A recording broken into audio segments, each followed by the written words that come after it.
Bill O'Reilly here, Tuesday, August 23rd, 2022. You are listening to the O'Reilly Update. Here's what's happening across our nation. President Biden vanishes. Anthony Fauci retires. Carjackings in Chicago reach a record high. A report ranks the most liberal colleges in the country. Also ahead, we continue our reporting on the FBI with Glenn Beck. But first, Joe Biden wrapping up his 2-week vacation before heading back to Washington. The president has spent more time away from the White House than his predecessors. So far in his term, Mr. Biden has enjoyed 150 days outside D.C., compared to 132 days for Trump, 38 days for Barack Obama, 100 days for George Bush the Younger. Mr. Biden has virtually disappeared since July and the FBI raid at Mar-a-Lago, perhaps for good reason. Dr. Anthony Fauci leaving in December. The senior COVID advisor confirming his decision in a written statement, quote, "I'm announcing today that I will be stepping down from the position of director of the National Institute of Allergy and Infectious Disease, as well as the position of chief medical advisor to President Biden. It has been the honor of a lifetime," unquote. Fauci has served in federal government for 50 years.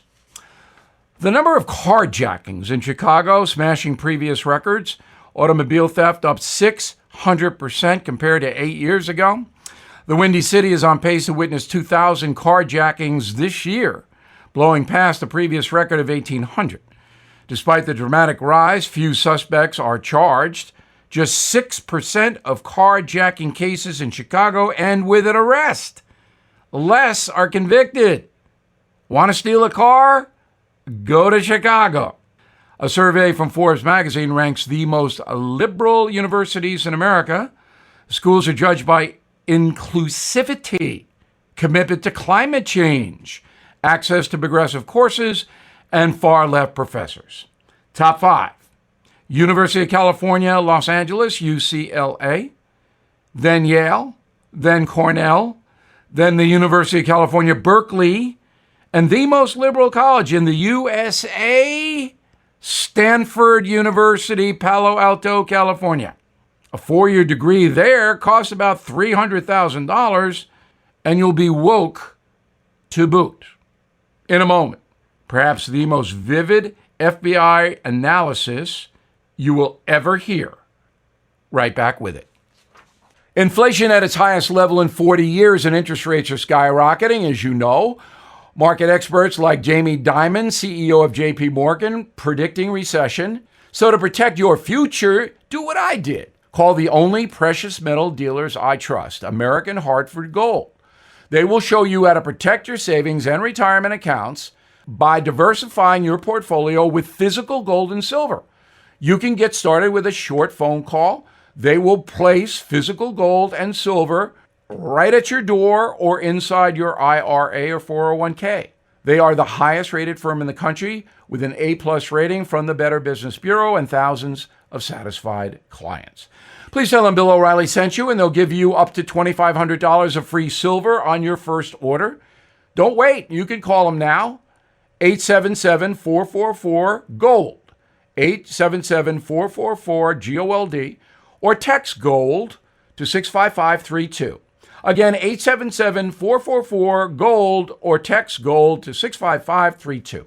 Time now for the O'Reilly Update message of the day. The Biden administration will be in deep trouble if the FBI raid on Trump's home in Florida proves to be bogus, like Russian collusion.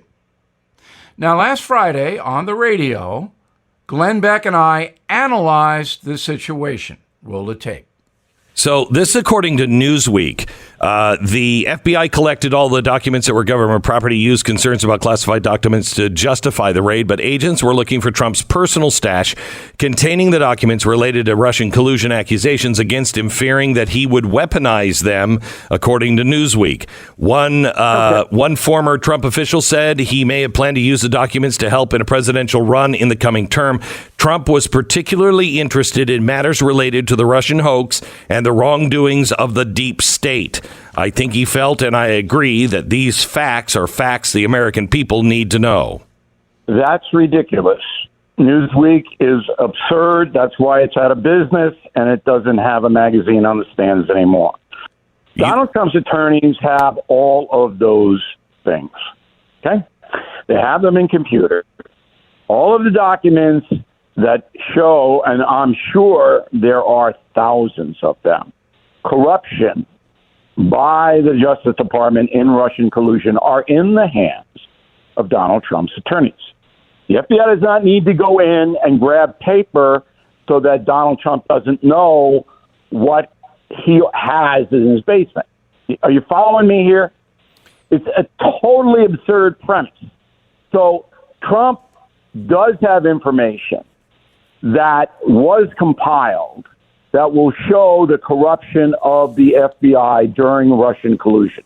That exists, but it is in the hands of his attorneys. They have it. It's not like there's one piece of paper and, oh, give me that paper back. No, that's not how it works. And Newsweek doesn't know what it's doing. I think it's run by the Tuttle twins, I think, run it now. But it's just insane. You know, I'm sitting there going, I listen to all of these reports and I go, this is so crazy. I can't even imagine it. Well, it's coming kind of from Donald Trump's camp.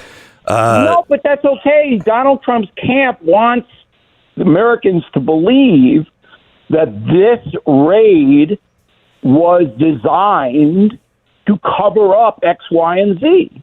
That's what Donald Trump's camp wants people to believe. So why wouldn't they put it out? So they have documents, they being the Donald Trump organization. He has them. Now, to me, I don't know whether he's going to use them in a book or use them in a lawsuit. I don't know what he's going to do. Okay? But this raid by the FBI wasn't predicated on that. It was predicated on a fishing expedition tied to January 6th.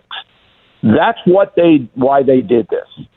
They were looking for any kind of documentation that Trump was involved with the planning and or encouraged the incursion into the Capitol. Okay, so that's really what happened. And you're never going to hear that kind of analysis anywhere else because the press wants to paint a picture of the evil Donald Trump as they always do. I'm Bill O'Reilly. I approve the message by putting it together. If you'd like more honest news analysis, please check out BillO'Reilly.com. In a moment, something you might not know. Things are tough in the USA right now. Gas prices up 59%, food prices up 10%, and have you taken a look at your cable bill recently?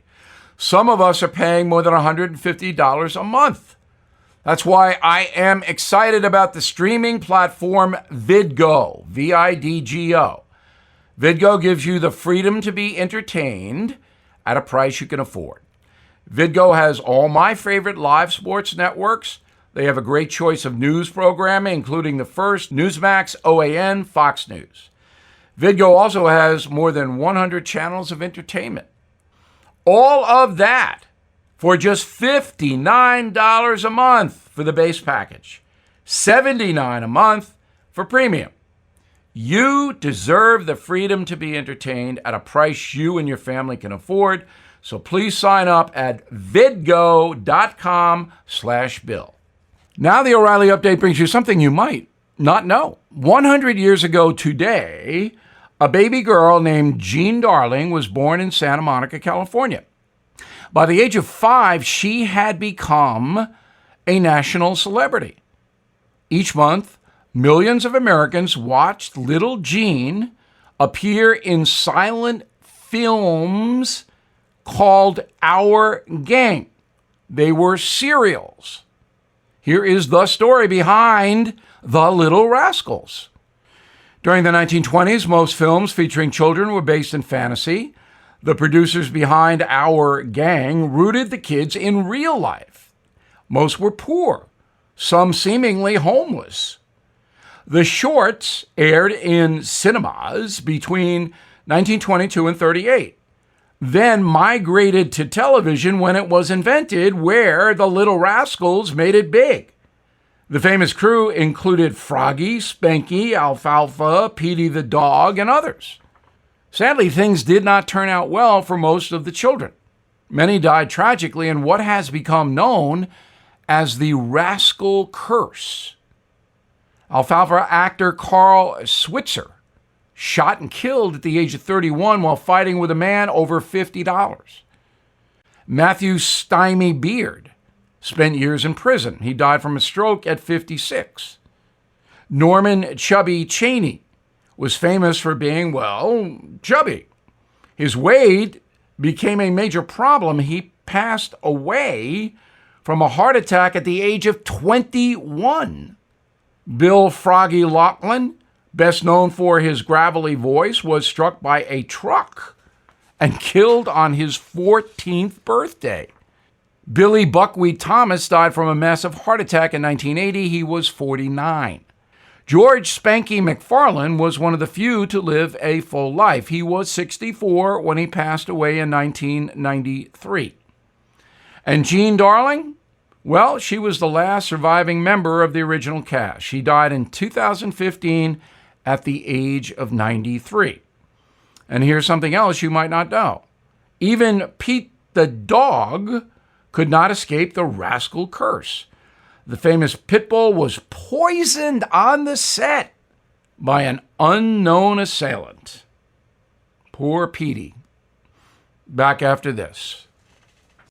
This is a special alert to all Americans who own a vehicle with less than 200,000 miles with an auto warranty about to expire or with no warranty coverage at all. Due to a decline in the economy, CarShield is announcing a low-cost month-to-month vehicle protection plan that is now available to the public to save any driver out-of-pocket expenses on future auto repairs. Call now to find out how you can pay almost nothing for covered auto repairs. Yes, you heard that correctly. Pay almost nothing for covered auto repairs. An open phone line has been established for all drivers to call for a free quick quote. Call 800-925-7584 now. Drivers who are covered will not have to pay for covered repairs again. This protection plan is at an all-time low. Additionally, drivers who activate this vehicle protection today will also receive free roadside assistance, free towing, and car rental options at no additional cost. Call us for your free quick quote today. 800-925-7584. That's 800-925-7584. What do you have to lose? Call 800-925-7584. Again, 800-925-7584. Thank you for listening to the O'Reilly Update. I am Bill O'Reilly. No spin, just facts, and always looking out for you.